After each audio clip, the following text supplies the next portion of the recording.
Alright guys, a quick one.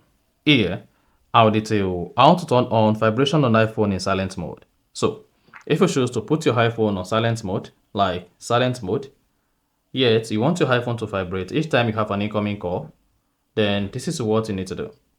So if at the end of this you found this offer informative, please don't forget to like and then subscribe. The first thing is go ahead and open the settings app. On the settings, scroll down, locate and click on sounds and haptics. Locate and click on haptics. Set this to always play. So if you set this to always play, this is going to play whether your iPhone is on silent mode or not. Now, if you want to set this to only play in silent mode, just go ahead and click on play in silent mode. And then you're good. Your iPhone is only going to play in silent mode.